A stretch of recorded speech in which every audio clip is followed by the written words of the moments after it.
Welcome to Robert Kiyosaki's The Business of the 21st Century. Robert Kiyosaki is recognized internationally as one of today's leading financial experts. The author of the best-selling Rich Dad, Poor Dad, his books have been translated into 51 languages in 109 countries and sold more than 28 million copies worldwide. Robert has spent his life educating people on how to attain financial freedom. Now, through this special video presentation, he explains why network marketing is indeed the business of the 21st century and how you can take advantage of its opportunities to create the life you desire.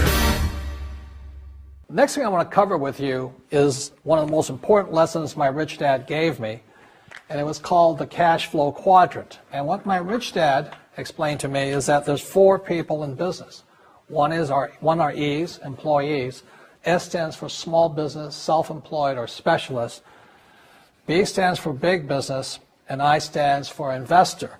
And the thing of note here is that most people who go to school are programmed for the E and the S side. For example, it was my poor dad who always said to me, son, go to school so you can get a nice, safe, secure job. And so my poor dad wanted me to be an employee. And since the time I was a kid, get a safe, secure job, steady paycheck, and benefits. Okay? I didn't want to be an employee. And I said, Mom and Dad, I want to be a rich man. And I fight with my dad. So my mother finally said, son, if you want to be rich, my mother was a registered nurse. And she said, if you want to be rich, the richest people I know are doctors. So my mom wanted me to come over here, be a specialist or a small business person. I said, there's only one problem with that, Mom. Doctors are really smart. And she says, you got a good point there. I'm not going to be a doctor. So I went to school. I have a Bachelor of Science degree. I can drive ships and I can fly planes. I flew for the Marine Corps. But I've never used any of that education because I wanted to become a business owner. So it was my rich dad who basically said to me, become a business owner and learn to be a professional investor.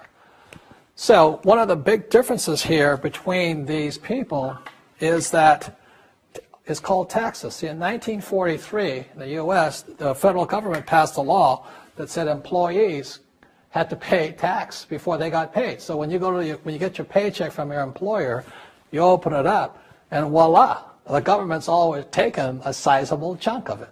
And the harder you work and the more money you make, the more money they take from you. So that's why it's not that good to be an employee, because you can never get ahead, because the more you work, more money you make, the greater they pay in taxes.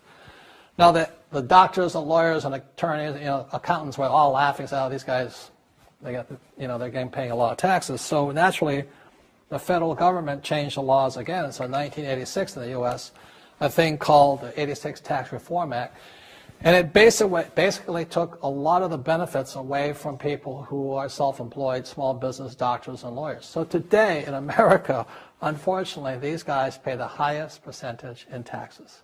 It is tragic. And a lot of people think they're investors, but what they're really doing is they're just giving their money to people like mutual funds, companies, and all that. So they're investing, but they're not really investors. See, the big tax breaks are on this side. The laws are pretty tight here, but this area is very, very gray. So by being a business owner on the right-hand side of the quadrant, you can make a lot more money and pay a smaller percentage of taxes legally. And the key word is legally. In the investor quadrant, it is possible to make millions of dollars and pay 0% taxes legally. But you've got to know the difference. So one of the beauties of business for the 21st century is it allows people to make the transition from the E and the S side to the B side especially. And so you can become a big business owner. And the difference between an S and a B, small business and big business, is most of these guys can't quit working. Most small business owners, if they stop working for more than a month, the business collapses. They don't really have a business.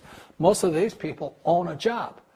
So the beauty of business for the 21st century, it allows these people to make the transition to the B side so that you don't have to keep working hard for money, and the money can actually come in passively. Then once you have your business up and running, then I always recommend you then begin investing with your excess cash, paying less and less in taxes. And that's the reason the rich are getting richer. So Rich Dad, Poor Dad is a very simple story of my two dads. My real dad was the head of education for the state of Hawaii. Great guy, PhD, like I said, head of education, smart guy. but he also ran for lieutenant governor of the state of Hawaii as a Republican. Unfortunately, he lost, and he ultimately died poor, so that's why I call him my poor dad. My rich dad, on the other hand, didn't finish school, but he ultimately became one of the richest men in Hawaii. So he was my best friend's father, and starting when I was just the age of 9, my rich dad began teaching me about money and business, and why the rich are getting richer, and why there's this big gap between the rich and everybody else today. So Rich Dad is a very simple, true story about two fathers, rich dad and poor dad, tell their two sons about money.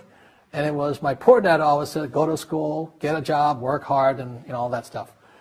And my rich dad says, you'll never get rich doing that, you'll never be a free man. So that's kind of the differences. But if I would show you a diagram of the differences here, is that in financial education, this is very simply the difference. Because there's no financial education in our school, most people do not understand financial statements. So this here is income, expense, assets, and liabilities. And the reason my poor dad was poor, it was very simple. Because he couldn't read a financial statement because he don't have financial education in school. He was financially illiterate, although a PhD. And my poor dad always said, our house is an asset. And my rich dad said, your father may be well educated, but he can't tell assets from liabilities. So very simply, my rich dad said to me, assets, whether you work or not, put money in your pocket. So when a banker looks at your financial statement, the banker looks at this and says, oh, you have assets and you're putting money in your pocket.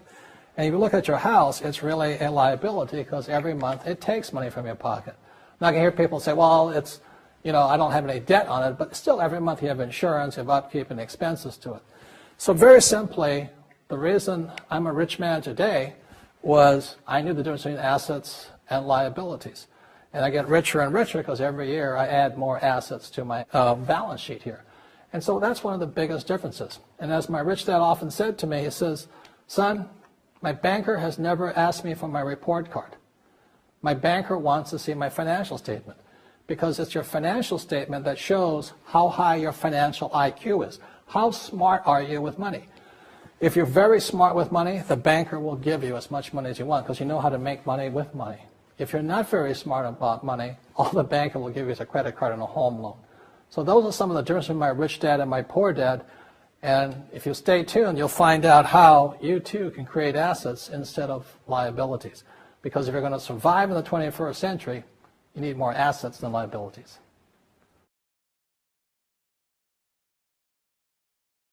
As an entrepreneur, I have built many businesses from scratch.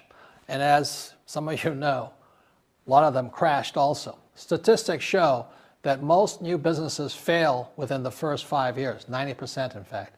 And of the 10% that survive, the remaining 10% crash in the second 5 years. So in other words, most are gone in 10 years. So I've looked at many different models, and one that stands out for me is network marketing. And the reason for that, it takes very little upfront cash. It has low overhead. You can do it part-time. It means keep your daytime job, but do this part-time. And once the business is up and running, it can generate enough income so that you can move from the left side to the right side of the quadrant. So let me tell you about my introduction to network marketing because I had a very closed mind to it. Since I can build my own businesses, I said, why do I need a network marketing business? But about 15 years ago, I have a good friend, his name is Bill, and this guy is the best real estate investor I know. He has tons of assets in here. So I said, Bill, why did you start a network marketing business? And his answer was very simple. He says, it's my way of helping people. But more importantly, he says, the reason most people can't invest in real estate is because they don't have a business. They don't make enough money simply because taxes, debt, inflation, and retirement savings are killing them. They cannot even invest. So my friend Bill, who is a professional real estate entrepreneur, he says, I started a network marketing business so the people that worked with me could start their own business and then invest money with him.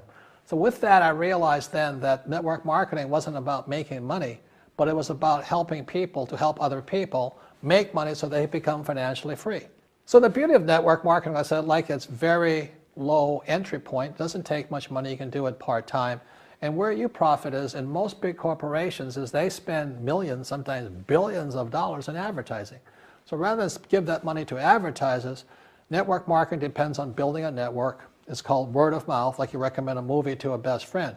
So really, the reason I support network marketing, because it's not about selling. It's about people helping people build assets in the asset columns, becoming business owners, and then becoming investors, rather than going through all of this here, which most E's and S's go through.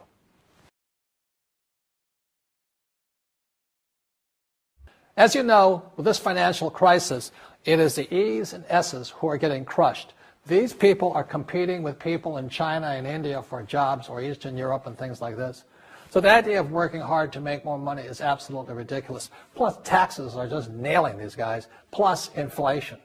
So the business for the 21st century is designed to take people from this side to this side.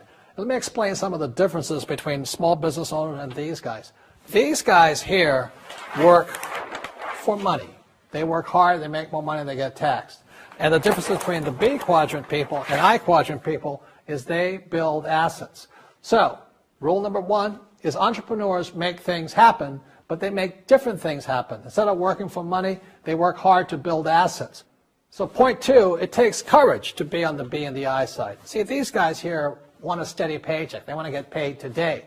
But the big difference and why it takes courage is these guys, it takes time to build an asset.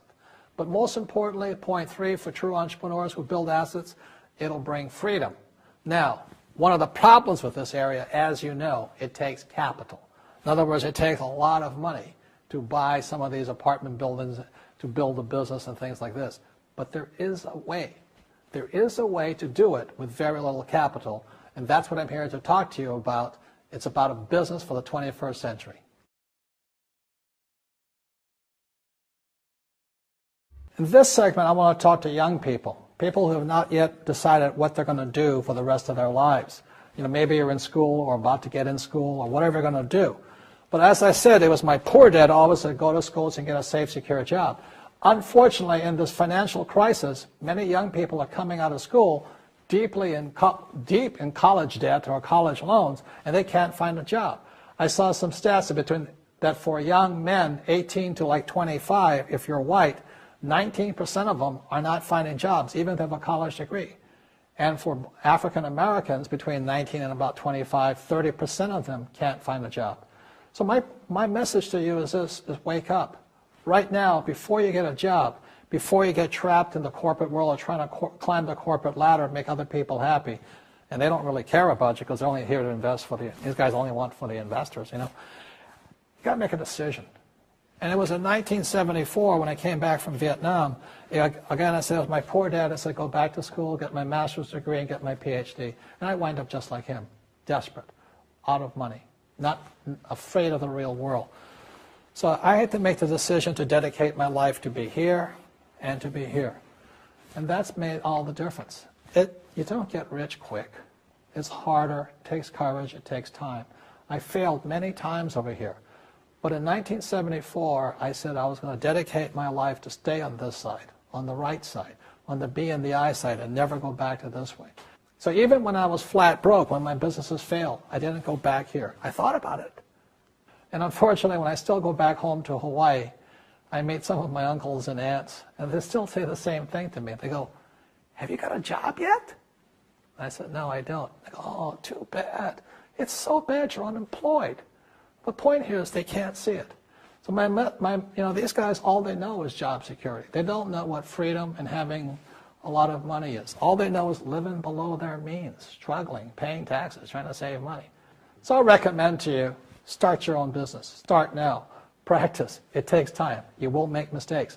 But it's one of the best experiences because if you're successful and you persevere and you're determined, you will find a freedom and an abundance of wealth these people will never know. In this section, I want to talk to you about a different kind of quadrant. Years ago, I found out there was 4 kinds of people in the world.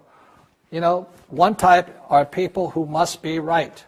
These people know all the right answers. They went to school, they know everything. You can't tell them anything. This is not a good business for them because their minds are too set. Another kind of person is a person who must be